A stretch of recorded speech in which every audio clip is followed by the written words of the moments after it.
Matalino po talaga si Emalyn. Biruin niyo po, nakapag third year siya, nakapagtapos siya ng third year na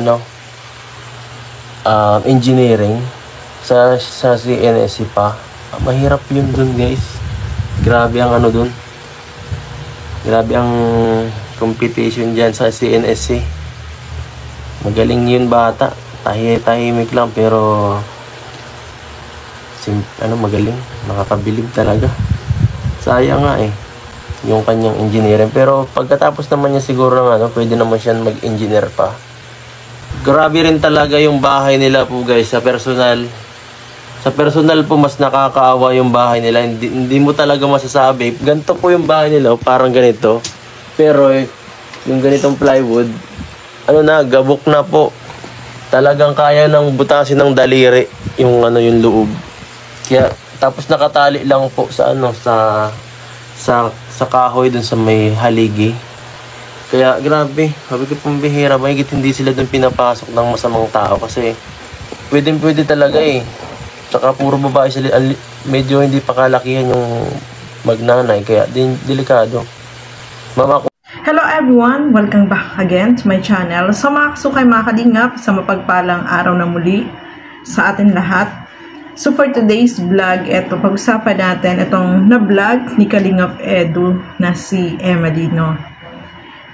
Sobrang napahanga itong si Kalingap Edu dito sa kay Emalyn dahil sobrang sipag niya, nagsi-self-supporting siya para makapagpatuloy siya ng pag-aaral at talagang yung pangarap niya ay gusto niyang makapagtapos mga kalingap.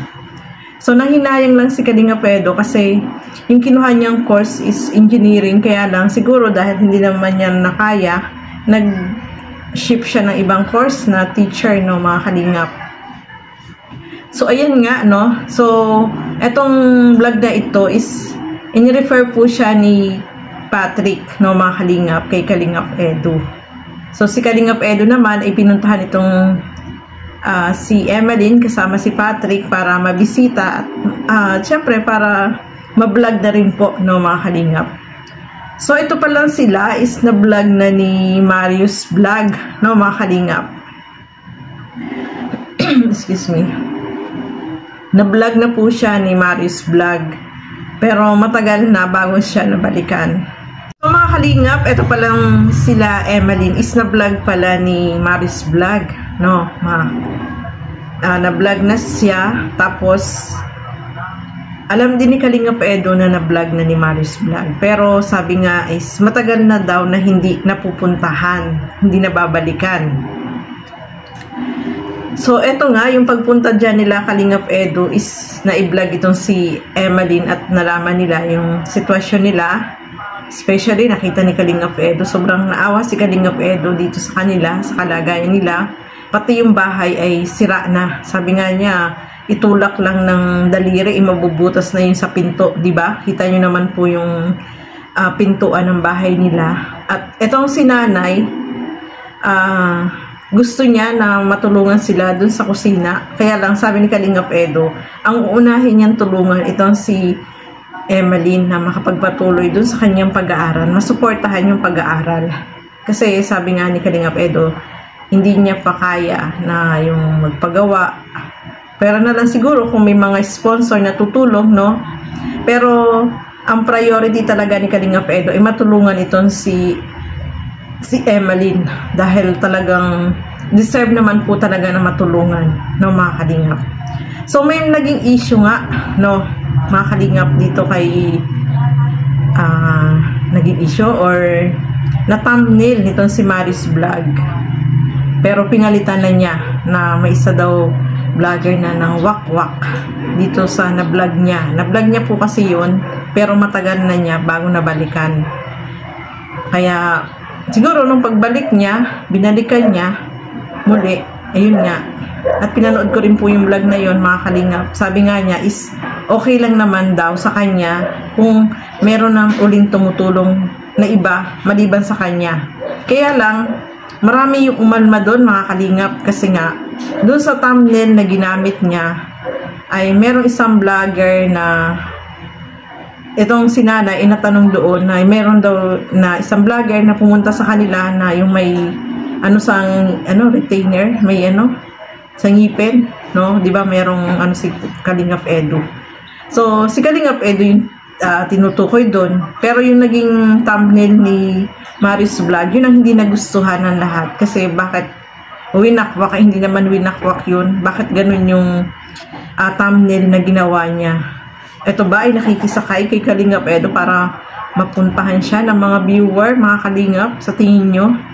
Sa tingin ko naman, itong si Kalingap Edu, hindi siya nangwawakwak, no? Kasi natanong naman si nanay kung may tumutulong na sa kanya at nasabi din naman ni Kalingap Edu na tumutulong si Marius Vlog.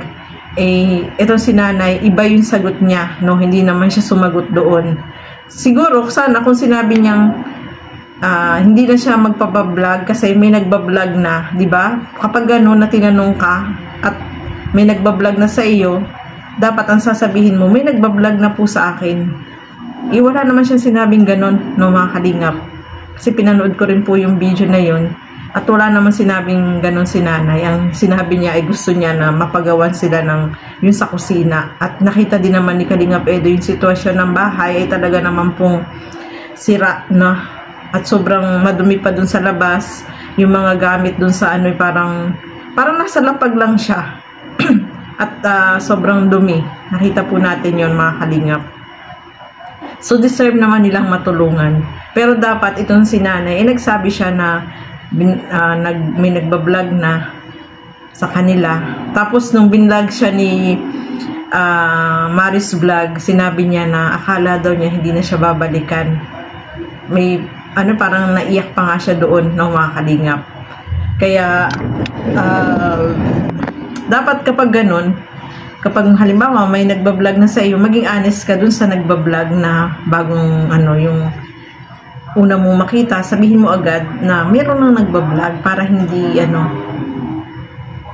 hindi ba maanuhan na winakwak daw. Kasi yung pangit pakinggan nun, mga Kalingap, no? Hindi naman ang wakwak si Kalingap Edu kasi nga si Patrick mismo yung nag-refer dito kay Emeline kasi kasamahan pala ito sa charts at gusto niya rin na matulungan ni Kalingap Edu itong si Emeline. Si Patrick ay si Patrick yung nag-refer dito kay Kalingap Edu. Kaya napuntahan yung bahay nila Emeline, mga Kalingap. So, pinalitan na niya po yung thumbnail. Kasi ang pangit naman tingnan, no? Bakit ganun yung thumbnail niya na winakwak ng isang vlogger? Hindi maganda yun, mga Kalingap. Kasi hindi naman ang wakwak si Kalingap Edu. Tinanong pa nga niya si nanay, diba? So, ayan. Sana, kapag mga ganyan, yung mga tinutulungan, dapat maging honest, no? Mga Kalingap, maging honest sila. Kapag may ganyan na may nagbablog na pala, dapat sabihin ka agad, no, mga Kalingap.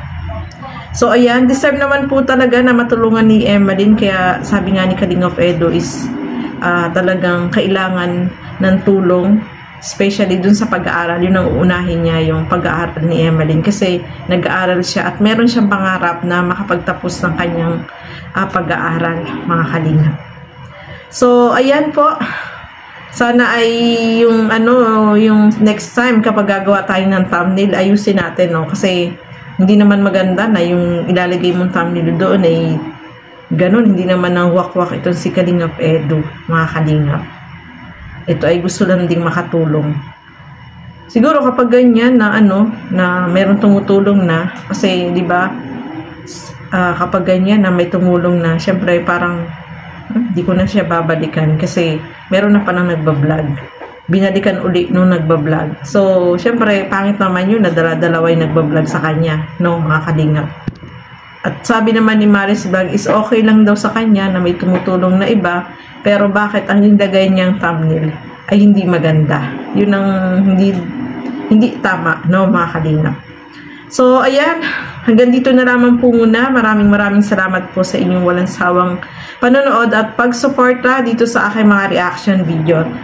At supportahan po natin Bal Santos Matubang, Kalingap Rob at Edna Vlogs, at support po natin Kalingap Edo. At ang inyong lingkod, Gandang Emmy, sa mga hindi pa po nakapag-subscribe, please subscribe and please hit the notification bell para lagi po kayong updated sa aking mga ina-upload na mga reaction video. So hanggang dito na lamang po muna.